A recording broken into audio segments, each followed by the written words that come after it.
பரிசுத்தர் பரிசுத்தரே, பரனேசு கிறிஸ்து மெய்யான தெய்வமே.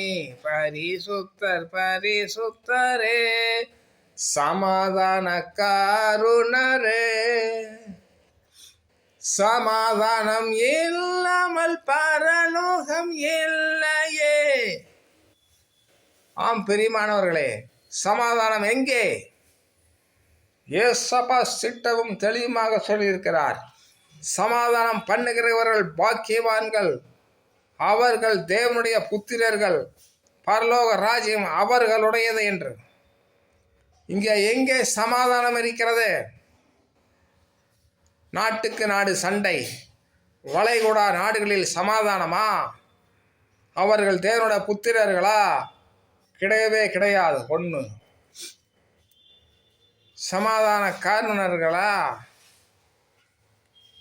மேலை நாடுகளிலும் வளைகுடா நாடுகளிலும் குடும்பக்குள்ளும் விசுவாசிகள் குடும்பத்துக்குள்ளும் அக்கம் பக்கம் விசுவாசிக்குள்ளும் கோல் கொசலம் பேசுகிற ஆவிகள் சுற்றி கொண்டு திரிகிறது. அந்த ஆவிகள் மூலமாக சமாதான கேடு உண்டு பண்ணுகிறார். அசுத்த வல்லமைகள் திரிகிறது. பெரியமானவர்களே, இனம் கண்டு கொள்ளுங்கள். இந்த நாட்டுக்கு நாடு தூது விடுகிறார்களே, அதுதான் கோல் கொசலங்கள். இதன் மூலமாகத்தான் சண்டை சச்சரவு உருவாகும். சமாதானம் பண்ணுகிறவர்கள் பாக்கியவான்கள், அவர்கள் தேவனுடைய புத்திரர்கள் எனப்படுவார்கள் என்று சொல்லியிருக்கிறாரே. எங்கே சமாதானம்?